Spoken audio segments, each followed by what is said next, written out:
Welcome to Fit Skin Nurse Podcast. It's Felicity Ward here, a registered nurse and founder of Fit Skin Clinic in Bondi Junction, Australia. If you enjoy the cosmetic industry, business chat and balancing mum life, then this podcast is for you. Formerly the Fit Injector Podcast. Our content is designed for medical professionals for educational purposes. Please follow and like, and for more you can head to my YouTube channel, Instagram and TikTok. Go. Today is episode 25 and I have the amazing Telisa Larken, the Injectables Queen from Newcastle here with me today. Welcome, Telisa. Thank you for having me, Felicity. I'm really excited to be here.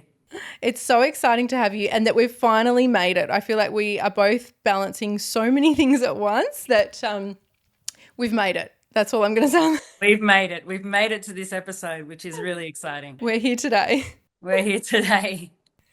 So, Telisa, you are the founder of the Injectables Queen and the Skin Queen cosmetic clinics, plural, in both Newcastle and the Central Coast, so Charlestown and Erina. You are a clinical trainer and national and international keynote speaker. I was lucky enough to watch you present at the Aesthetic Business Masters in Sydney earlier this year. And I think that was actually the first time we'd met in person over morning tea, but obviously we chatted on social media for a while. So it was kind of like, have we met? Have we not met? Yes. And I thought it'd be really great to sit down and chat with you about the unfolding regulatory situation in the cosmetic industry in Australia right now. It feels like every week we're getting a new regulation update, threats of reports to the regulatory bodies, and those negative news articles as well. But I want to divert for a minute and learn more about you. So for our listeners and viewers, can you give us an overview of how you became a cosmetic nurse, how you started your business, and a bit about, where you are today? I can. So when I very first started, I was an emergency nurse and I got a job within an IV nutrients company. I kind of started backwards to how other people get introduced into the cosmetic world. So I was introduced to an IV nutrients company. I worked there part-time while I was working in emergency. And then they decided to introduce dermal fillers and neurotoxins. And so that's where my passion began basically. And I just fell in love. I fell in love with cosmetic medicine and it really just took off from there. And from there, I learned from pharma companies, and then I went on to corporate laser clinics. And then I just had this urge to open up my own business. And I believe it just all happened at the right time in terms of social media. I was able to use that platform, and I really did.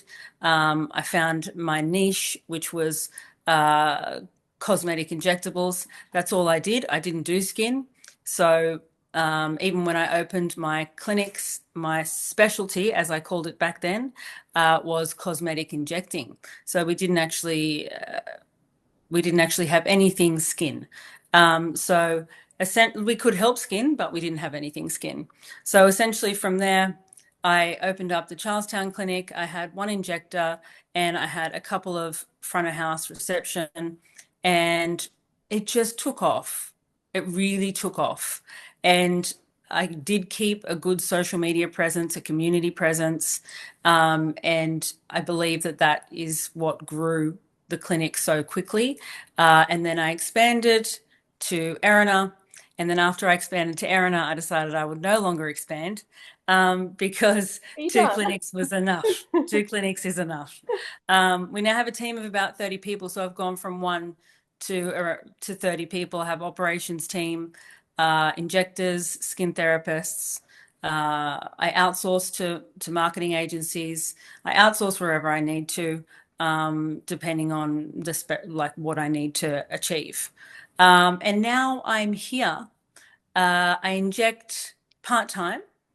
I do mostly back-end stuff. I do a lot of speaking, a lot of educating, traveling, and that's what I actually really love to do. I love to be here with my patients, but I also love to learn and also offer that education to other people as well. I love speaking. I love getting up and speaking. It's just something we can do. So I love doing that. Yeah, and I can tell. I loved listening to you recently. And with the marketing too, I wanted to mention the bus advertising, which you'd you spoke about. And at the morning tea, I came up to you and I said that my uncle, he has a business in Newcastle, Mobile Vet Newcastle, and we were sitting down having lunch. This was earlier this year, and he said, "Now I've got to talk to you about an injector. I keep seeing her buses go around," and he'd taken a photo of it, and I was like, "Oh yeah, that's Telisa. I know her." So there Yeah, you go. yeah. Well, look, I think it's so variable within your community as to what works in terms of marketing. But here in Newcastle, it is not a thoroughfare. So it is a really good platform of advertising. Being on the side of a bus, plastering my face anywhere, I didn't want to do it. But it was something that was advised to me that I should do. So I did it and it worked really well. So it's gone from just my face to a team of faces now, which is great, which is what I needed. And it's a very good form of advertising. Yeah, And all it needs is your face and your business name, and because that's all it can have at the moment. But it's that's all it needs. and book a consult. Yeah. With big, huge letters saying book a consult. Disclaimer. That's incredible. Thanks so much for sharing, and to grow to 2 clinics and such a big team. That's just incredible. Thank you. It's I'm blessed with a good team. My operations managers are fantastic. I although I'm here with my team, I can now leave the clinic and do other things. As I said, like travel around, speak at conferences, educate and learn as well. So I'm not lucky. I don't like it when people say lucky. I've worked really, really hard to be in the position that I am now, and I've gone through a lot to be where I am now, which I'm sure we can get into a little bit later. And but I'm certainly very thankful that I am where I am. Yeah, that's a whole lot of hard work, and incredible to be at that point where you can do all those other things that have a huge impact on your business, but be able to spread yourself across all those things that you're really passionate about. 100%. I mean, it is hard to, be the face of your business and also have other people be the face of your business, but then expand in your own career as well. Because at the end of the day, we all get to a point, or most of us get to a point where we do want to expand our horizons, and there are other things offered to us that, out there. And I mean, I was a speaker 2 years into my role as a cosmetic injector. I didn't even know how it happened. It just did. And then it took off from there. And look, there are pros and cons to that, because once I was out there, I was out there. A lot of people knew who I was, therefore they knew my clinics. And that's been a positive and a negative at the same time. But yeah, again, I'm super grateful to be where I am. Well done. Thank you for the insight. So let's do a quick overview of the cosmetic industry and what is happening currently. So in Australia, cosmetic injectors are made up of registered nurses, doctors, and dentists, but predominantly registered nurses, female registered nurses, and successful women in business. Let's pin that right at the top, Yeah, shall we? let's So pin that at the top. remember that bit. Women in business Yeah. Yeah, for the girls. for the gals. So we are then regulated by multiple bodies, including AHPRA, who regulates the health professional. We have TGA, who regulates the S4 medication. We've got the Nursing and Midwifery Board, and obviously other boards for the dentists and the doctors, and the state health departments and your local council. And what we've found in all of this is it seems that none of those entities actually sit down together when they're making these changes, because when everyone brings out different changes, it always seems to contradict the other body. So what nurses need, and what everyone's pushing for, everyone I'm speaking to, is that we need our own set of guidelines, our own regulations, and to be recognised as a specialty of healthcare. Not pushed to the side that, we're not acute enough, we're not medical enough, and we don't get, all the same regulations that, other industries are getting, like what came out last week with this nurse prescribing, but not for cosmetic injectors. Yeah. So, things like that. And obviously Queensland, which we'll get into, in a little while as well. So it's obviously really challenging when we get all these conflicting regulation updates, and they don't always seem like they're in the best interest of patient safety, and always feels very targeted towards the nurses. We've then got the journalists, obviously, with those negative articles coming out constantly.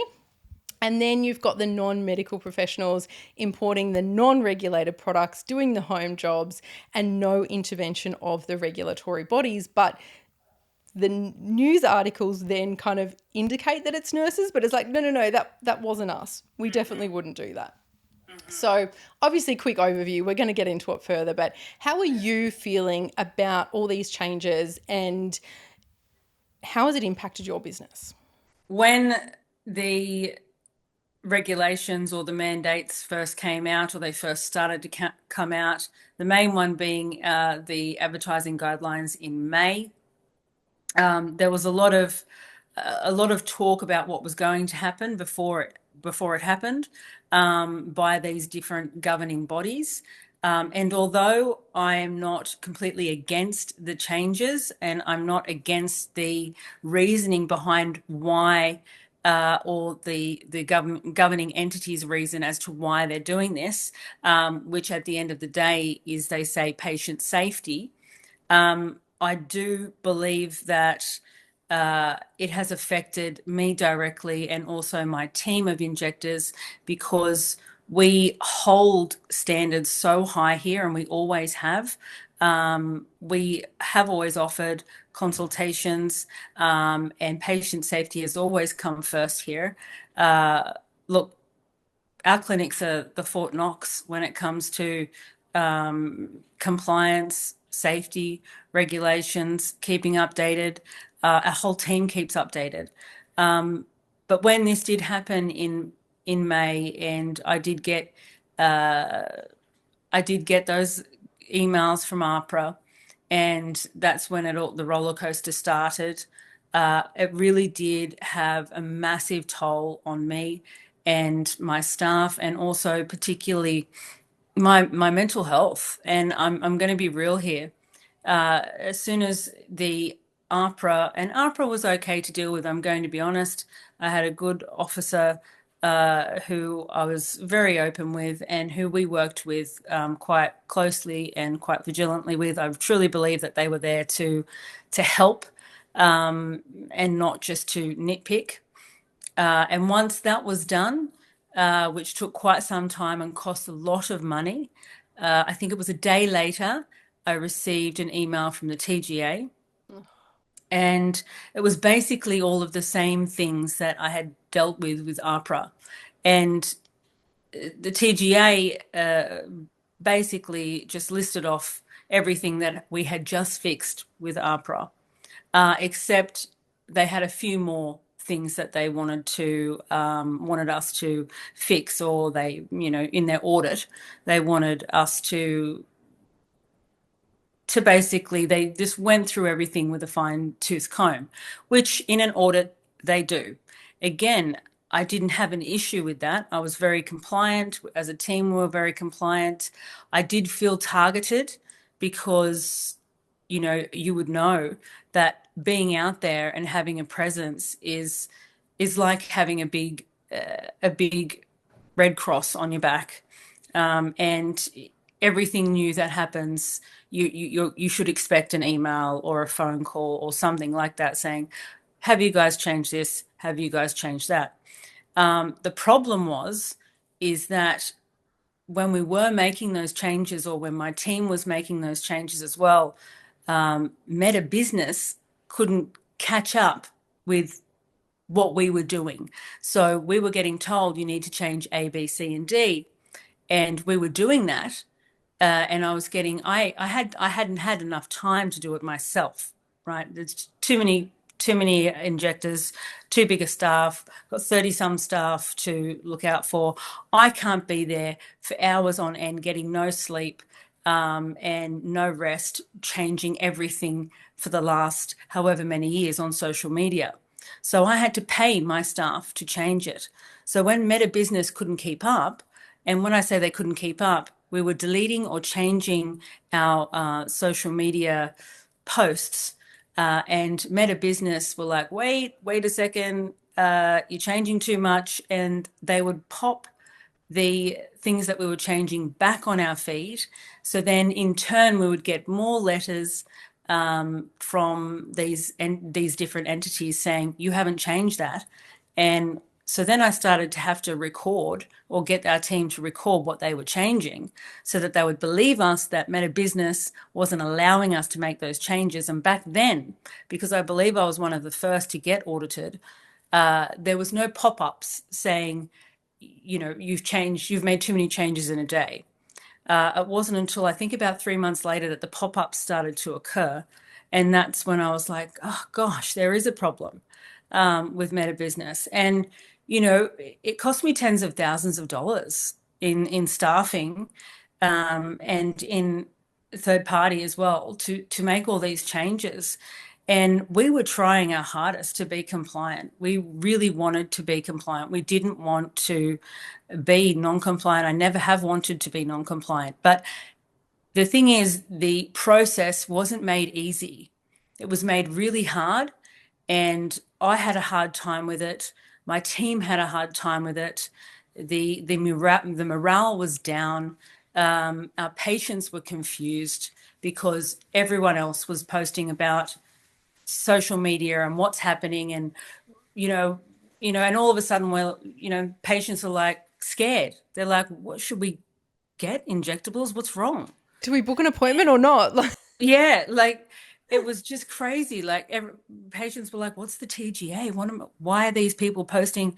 So I tried to refrain from posting anything too specific about the updates and changes, and try to narrow it down to just emailing our patients and advising them that way so that they felt a little bit more safe, well, a little bit more confident with what we were doing behind the scenes, because there were significant changes to our back end, to our website, as there would have been for many others.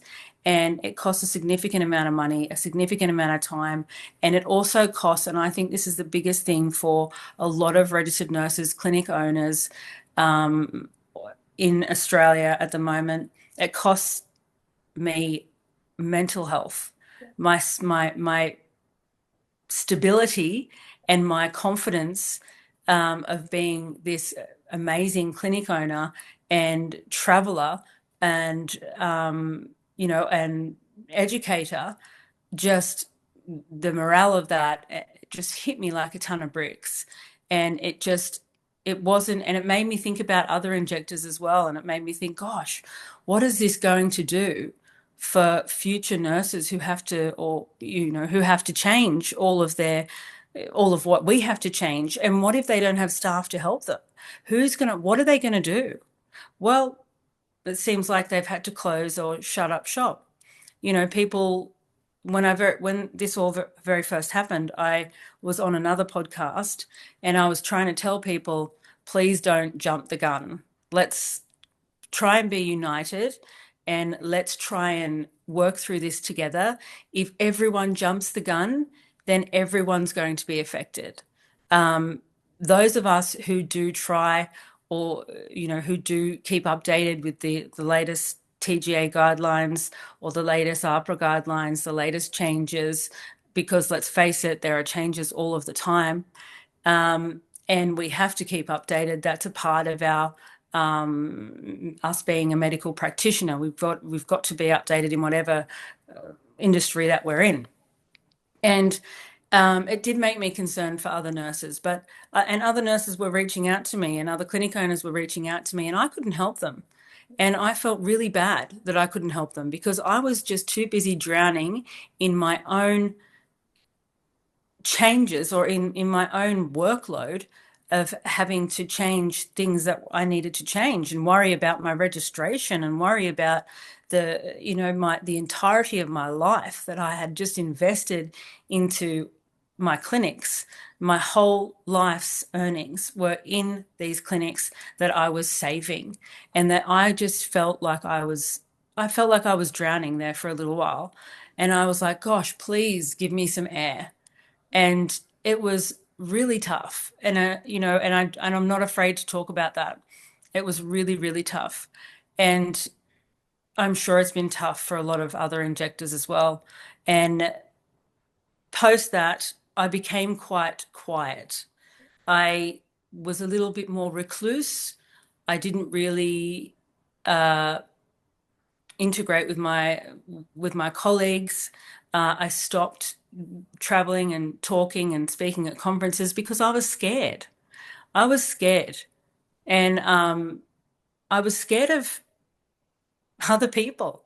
I was scared of other people doing the dobbing in and me saying the wrong thing, and almost to the point where I would double check what I was saying on social media because we're for so long we've been saying all these words and educating patients and being like, this is what this is and this is what that is. And I had a story going every day consistently for 6 years and never broke that.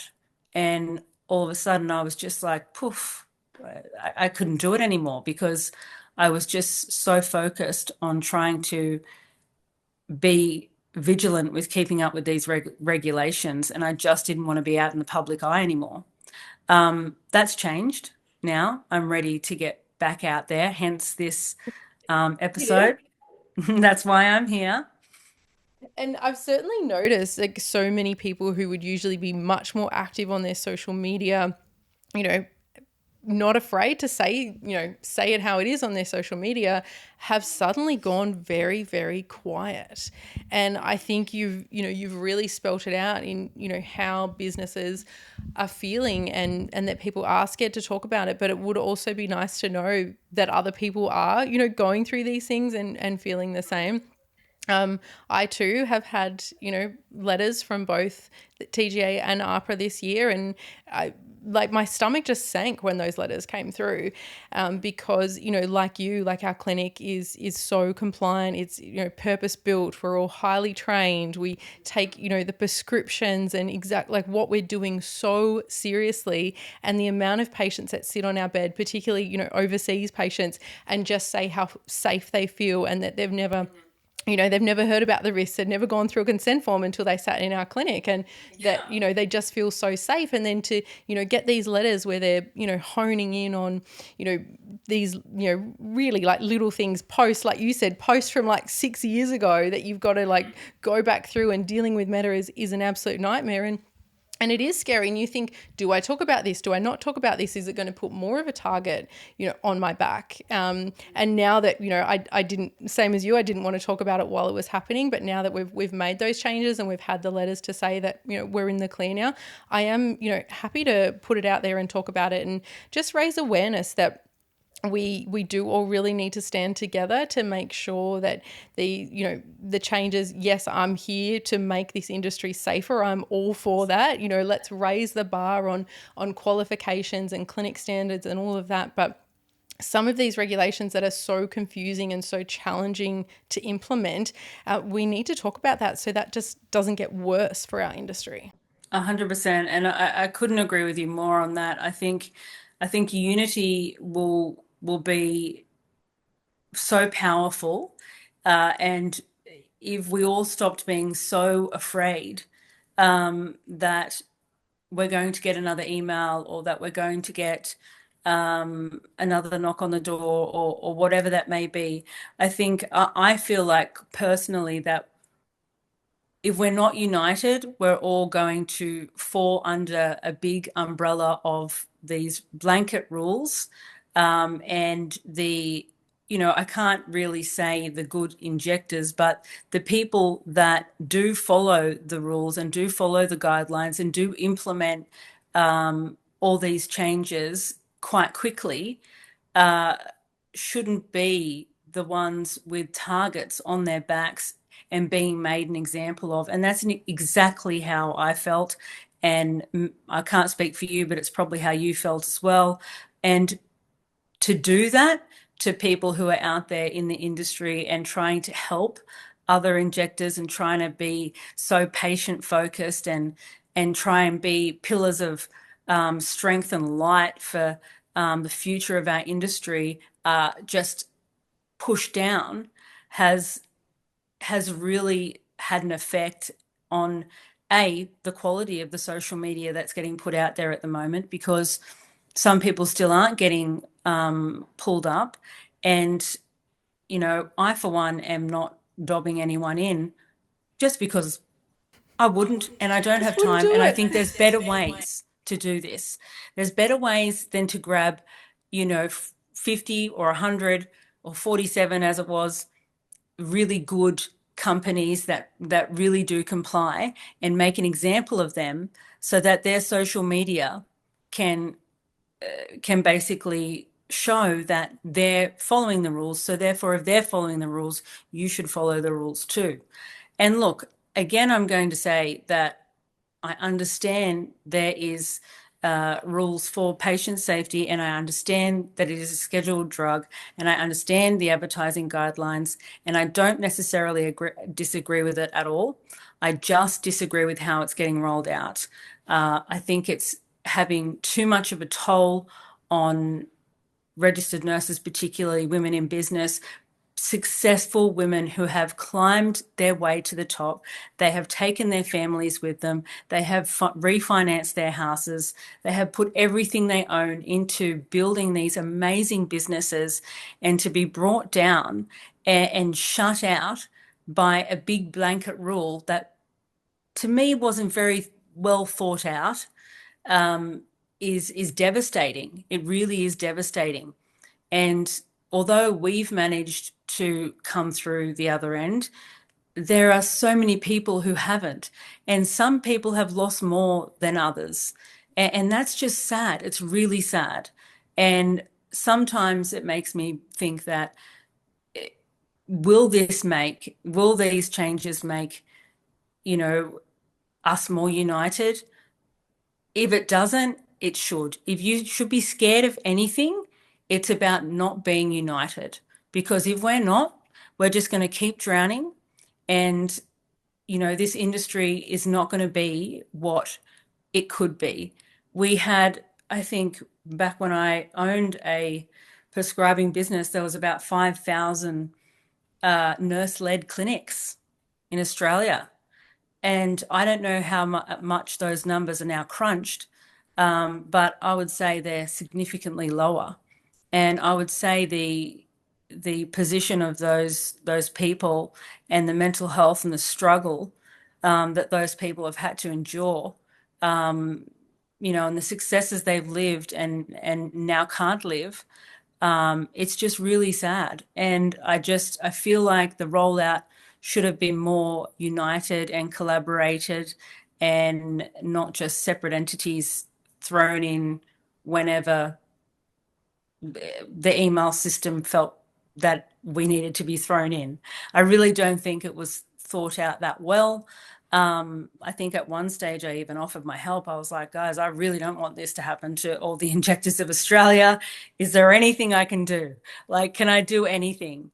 And to get knocked back, and to just be like, you know what, Telisa, you just you're just a clinic that's getting audited. To go from being someone who really liked helping other nurses and nurse-led clinics, and really being someone to stand up and be like, this is a nurse-led clinic, this is a nurse-led prescription business that I've founded nationally. How amazing, to just being just stood on and just lowered. Yeah. And that lowered my ability to help other people. I, as I said, I totally became recluse. I really was. I just felt like I couldn't help anyone, and I think now we need to help each other. I think you should. I think you shouldn't be scared of the letters. You shouldn't be scared of the emails. If you do have them, then come to the group that's going to be united, Yeah. and get some advice. But also, you do need to stay on top of the regulations and the guidelines, and follow them, so that you don't get an email. Why can't we be united if we're all following the guidelines and the regulations? We can be united in this. We 100% can be. Yeah. And I totally agree. And the things that I didn't like about the letters that I got, were that they were very threatening and very scaremongering. Saying things like you have been reported, whether, I had been reported, whether they use that as a scare tactic. That's awful. It feels awful. Or to think, oh, like a fellow injector has reported me. Great. And that these letters were threatening fines and imprisonment if you didn't make those changes within a 4-week period. And you've spoken at length about that time frame, like trying to deal with Meta, trying to get all of your social media accounts and your websites and absolutely everything up to scratch, and backdating it, because it's not just from that date, because it's social media. They say it's everything, that we've posted in the past as well. And even having to go through every, hashtag, because now we've got these, the words that we're not allowed to use anymore, and all of those things. And that's what I didn't like, was that it felt so threatening. And then the other thing I didn't like was one of the letters, when it was the AHPRA changes, that there was a date, it was September the 2nd, when that was being implemented. And like we spoke about before we started recording, we've both been so busy and trying to do all this as well. And I thought, there's going to be at least a couple of days. And it was, the night that they were implemented, finally put my child to bed, and I finally sat down and I was like, right, I'm going to try and knock this out tonight. The next morning, I got an email, and it had screenshots of things like, Google reviews, because we're not allowed to respond to those anymore. So my response is just saying, thank you. I'm not allowed to say thank you anymore. And, certain, claims about skin treatments and things like that.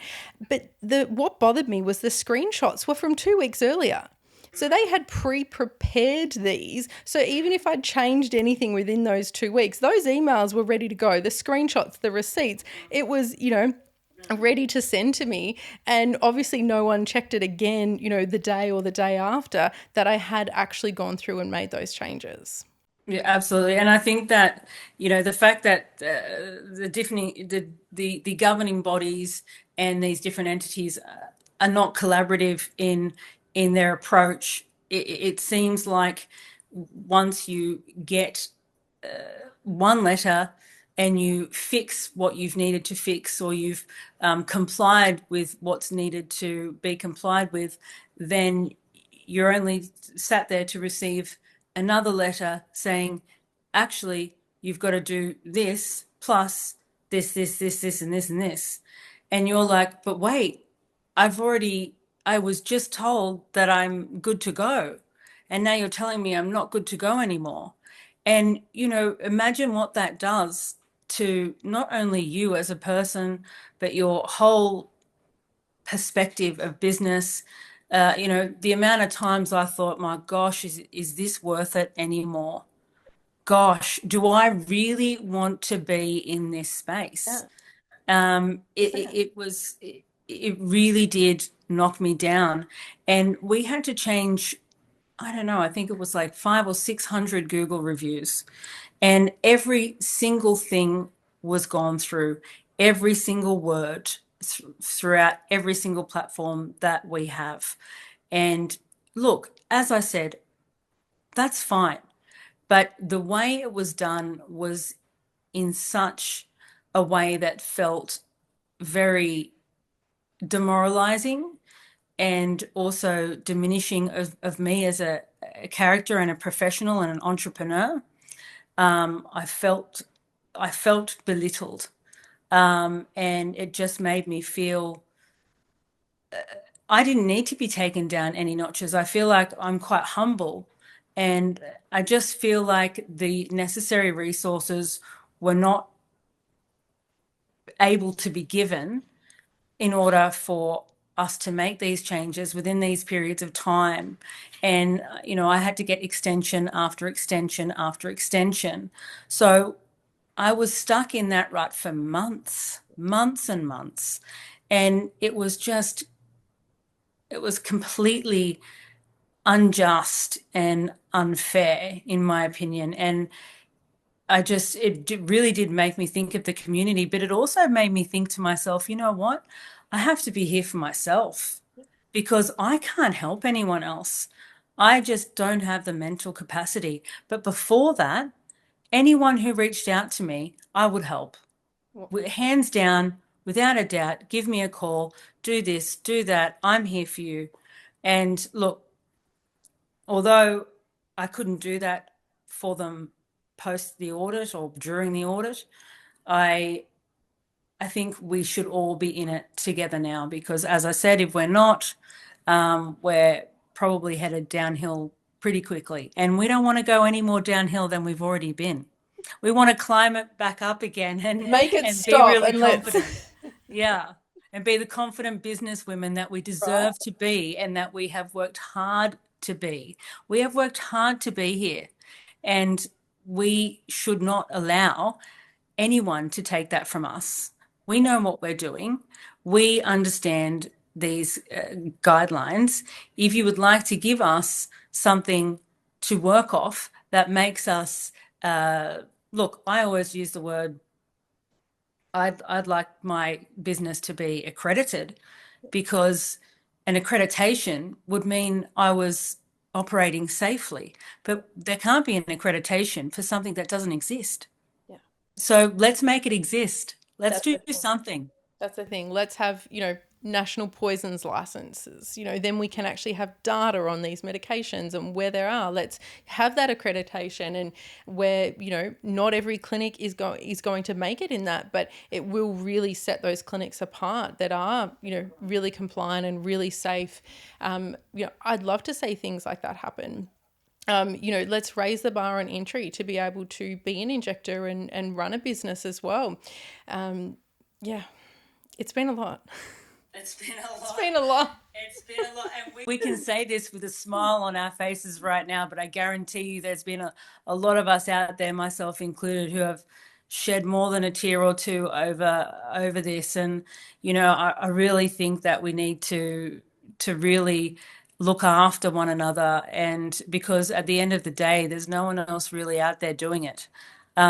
We only have each other for right now. No one really, truly, not even other entrepreneurs, really, truly understand what we're going through.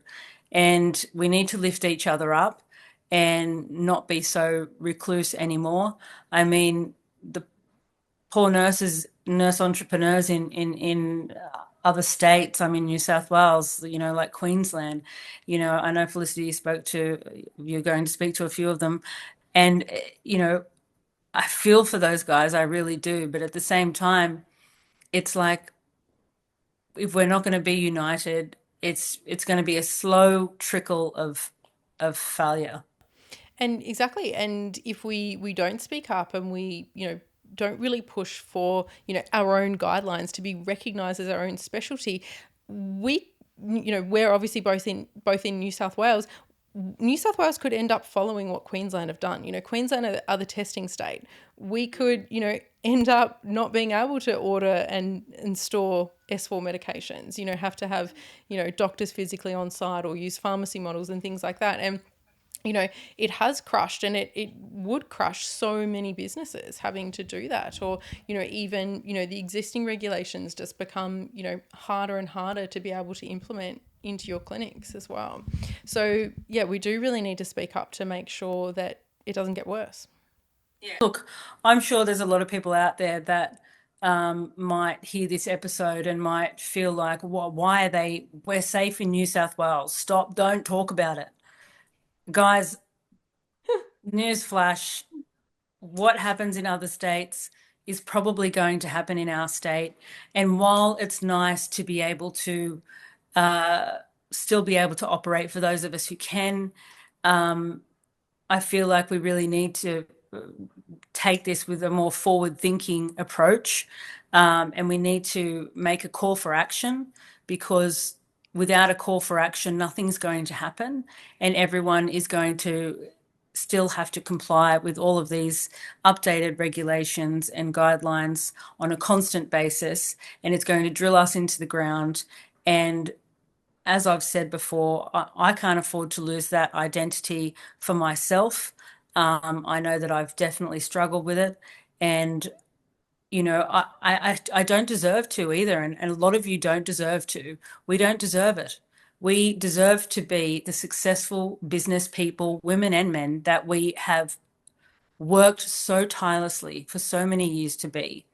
And there shouldn't be any rules or regulations that should shut us out. There should only be help or an opportunity for growth in this area, an opportunity to showcase your strengths and to showcase how good you operate your clinic. And for those of us who are doing really well and who are doing the right thing, there needs to be something so that we can continue to do the right thing as a collective and not use people that are in the public eye as an example and play with our toy with our emotions and toy with our businesses and toy with our income uh, at the hands of lack of resources. It needs to stop. 100%. Absolutely. Well said. Thank you. Yeah, certainly with our the biggest challenge for us was the business name change, and that's what we did get audited on. We had a 4-week period to do it, and that was the one where we were threatened with fines or imprisonment. And you imagine me sitting next to the murderers and like, oh, what did you do? I just had a business in Australia. Yeah, that's all. Just a busy That's all. entrepreneur doing a thing, Just a little getting nurse threatened with injector. jail. Yep, exactly. And yet we had 4 weeks to do it. Like, it is a massive job. And I have a small team, a really small team. And we had to implement that the week we were moving house. And like I was telling you before we hit record, is we made this, it was kind of this right place, right time opportunity to buy a house in the country. And we had 6 weeks to organise ourselves to do that. And within that time was when we had to change the business name, when we got that letter. So when I should have been packing boxes for my house and being all excited, I'm there with tears in my eyes, watching this identity of the Fit Injector Clinic that's been, that started from me being a fitness model, doing competitive bikini competitions, then, opening my own business that I'd had for, 6 years, having to change all of that, go through absolutely everything, every logo, every, URL, everything. And it took us 4 weeks just to get someone on site to do a quote for the signage of the shop, and our shop in our new location, we're only 2 years in. So the signage is basically brand new. And then, I couldn't even look the day they came and they tore the signs down because I would have cried. I was like, I don't want to know, just do it. And we obviously tried to do it in a way like we kept all the same, logos and colours and fonts and all of that, and do it in a way that brand recognition was still there. But, that was, my entire identity, and I had 4 weeks to make a change on that. And like I was saying to you again before we hit record, that impacts that I hadn't thought of was just in, changing that name on Google plummeted our SEO. Suddenly we were ghosts when, cosmetic clinic near me. And I have had to put, I'm obviously always working on, marketing, but I have had to put so much time and energy in that to bring us back up, to bring us back into that top page, in Google. Crazy. And obviously, patients being, confused when they go to search for us, things like that. So making sure we have all those links, and then, to backtrack, obviously, when we had to take down, pricing and before and afters and all of those things. And yes, I agree that there needed to be a lot more, regulations around that. But if you think from a business perspective, a financial perspective, like, people want to know approximately what they're up for when they book an appointment. You probably get it as well. Like, we get people angry on the phone. Like, what do you mean you can't tell us? Because you're scared. Am I talking to a journalist? Am I talking to the TGA? Like, you just don't know, right?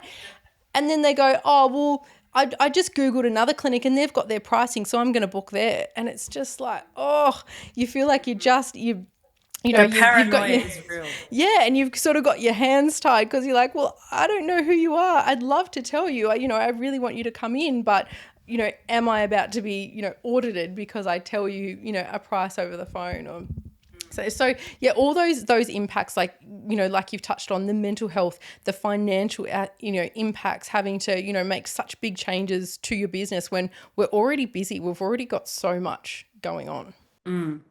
Well, yeah, I mean, I feel like, again, as I said, like, this is probably one of the first times I've fully opened up about it, and especially in a public place, because I have stayed quiet.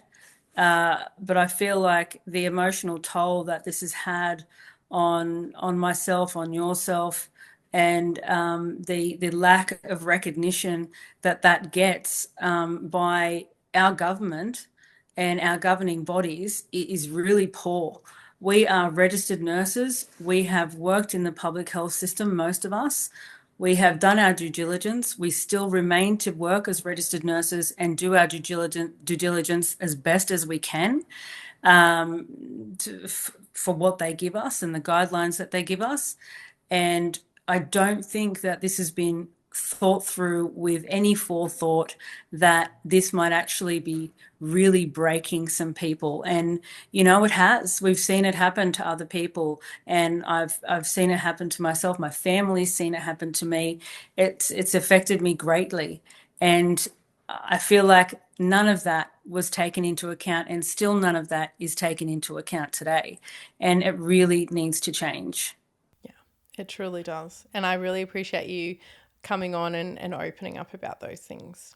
Of course. So now we're going to go to some questions, some common questions throughout these changes that have been coming up on social media and on chat groups for nurses. First one being, well, why don't we all just become nurse practitioners? Because you can't. Because again, we're not recognised. Mm-hmm. So for those who don't know, you used to be able to become a nurse practitioner within cosmetics, but that has now been retracted as well.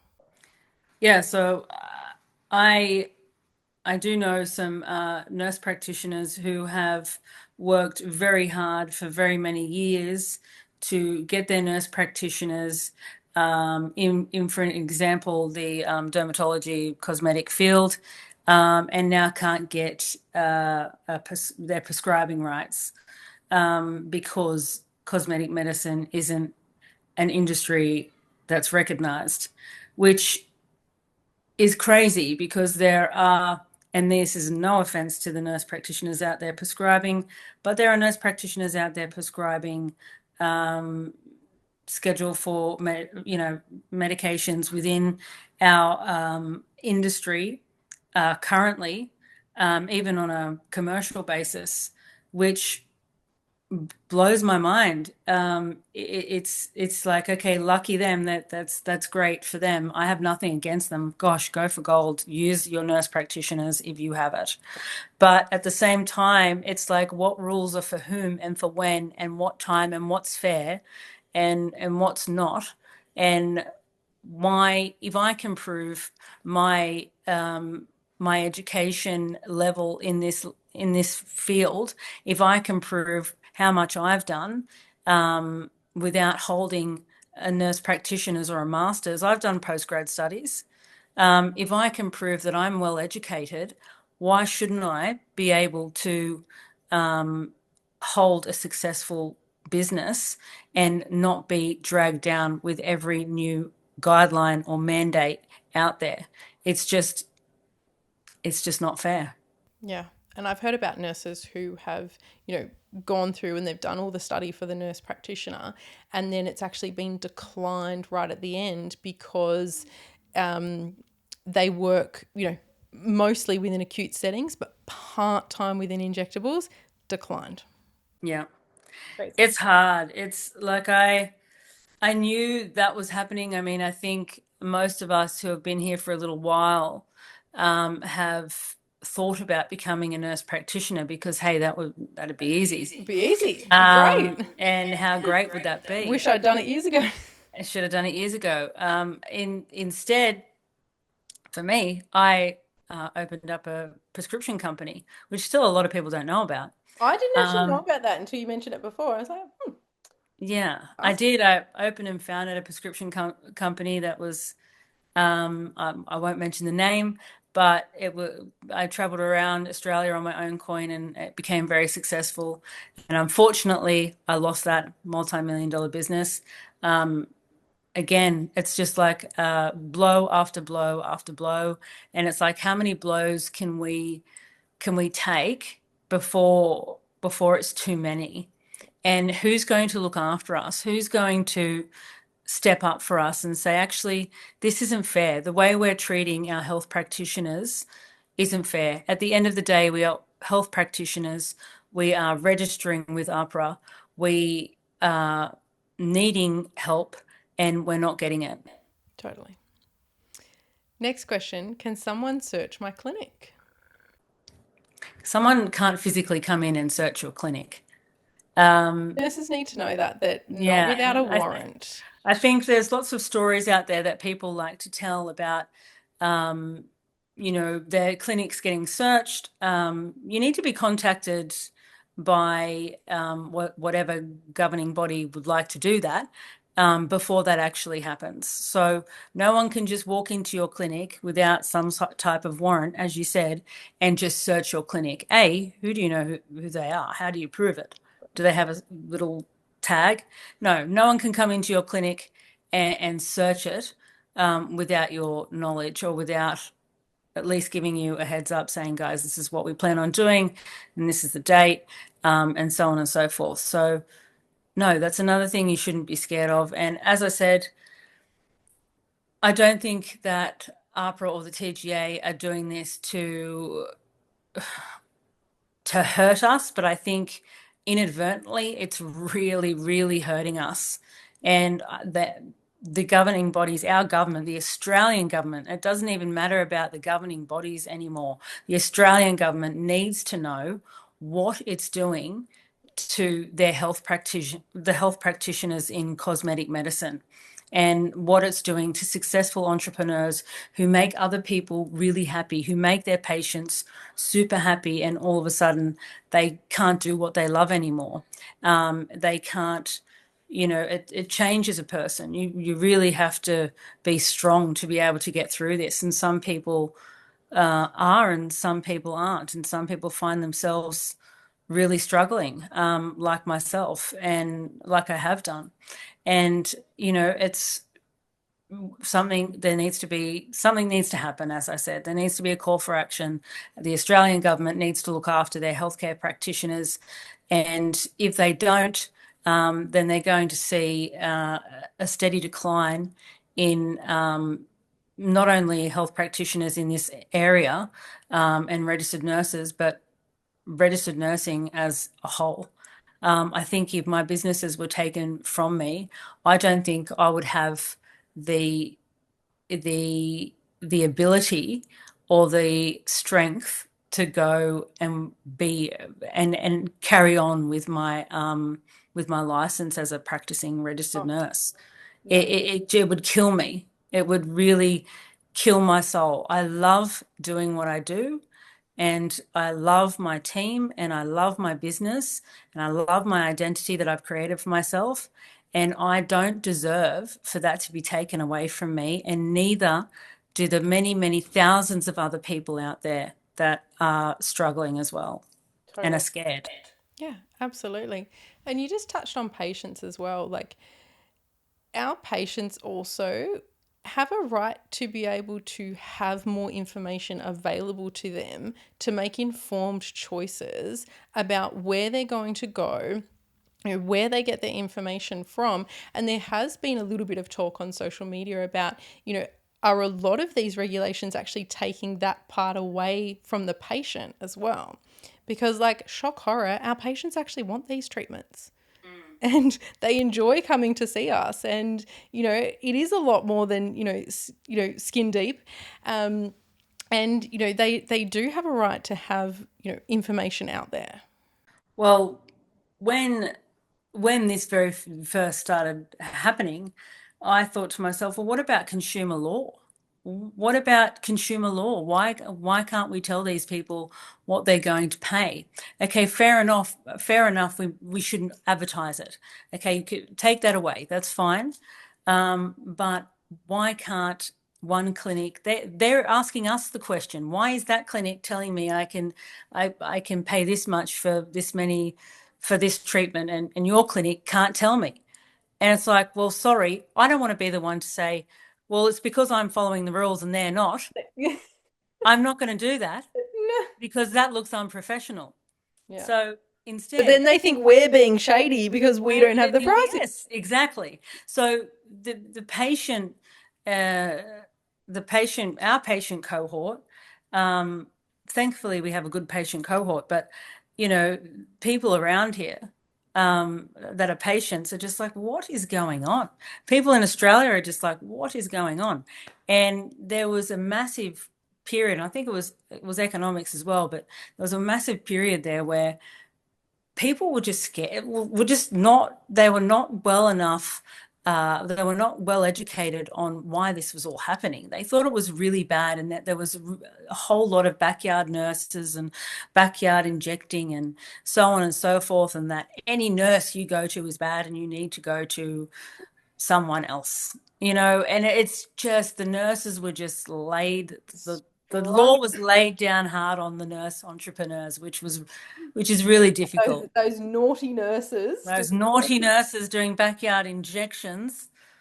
with the Anyway, counterfeit products. oh my gosh, okay, Yeah. you hear of a minute amount of those stories from the media, Yeah. and then that gets blown up and thrown in our faces, the people that do the right thing and that want to do the right thing and that are crying out for anything to get us through this period. Please give us something. And, in the meantime, there are other people out there doing crazy things that are getting crazier because because social media is allowing it, and because the patients are like, well, these people know what they're doing because they're telling me. Yeah. That's not right. And at the same time, the social media is still out there for them to see. It's still out there, not even from Australia necessarily, from other countries. It's like, guys, if we're going to do it, let's do it right. Let's do it right, and let's have our patients be safe, because I don't think it's the safest option for the patient right now to not know what the hell's going on, and for us not to be able to tell them. Totally. And do you think through this we will actually see a rise of non-medical professionals, doing injectables treatments and perhaps importing these non-regulated products? Without a doubt. Without a shadow of a doubt. When things like this happen, it's my opinion that the people that follow regulations and guidelines tend to drown a little bit, and the people that don't really care to, or that are uneducated about it, because sometimes it's not just bad injectors, it's not just backyard injectors. Sometimes it's a registered practitioner who just is not educated, and that's not our fault. So don't crack down on us because someone else isn't not educated enough to know the difference of what they're doing and why importation is illegal, and why they shouldn't be injecting in their homes. Like, let's not put these blanket rules on everyone. And if we do, let's get some education out there and some support, Yeah. so that the so that these so that we can move on with our businesses and carry on being successful, and carry on with our passion for our patients and our fellow injectors and our education and our cosmetic medicine beliefs, and not let I can't say the bad people, but whoever they are injecting, just keep doing the wrong thing to the right people, our patients. Totally. So is this an opportunity to stand out then? As an injector, Yeah, and as a clinic. look, I think, I certainly think coming on here today and doing this episode and being a clinic with a team has certainly helped our, transition through an audit. I think if it wasn't for my team, I don't know what I would have done. In fact, I know that. So, look, we are in a position where we can stand up, And I think that those of you who are listening who believe you're in a position where where you should stand up as well, you should. If you're listening and you don't believe you're in a position, you are. So let's be united and let's grab our opportunity and really take it. And let's try and get something enforced in Australia for every state that will allow cosmetic injectables clinics to operate safely and efficiently without being so scared of what's going to happen next. Yeah, absolutely. Thank you so much.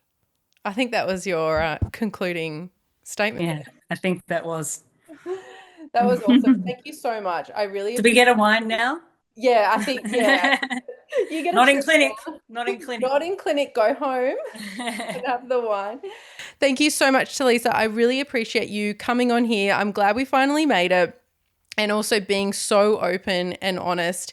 And I truly hope that this, sheds more of a light on what is happening and helps others find their voice in this as well.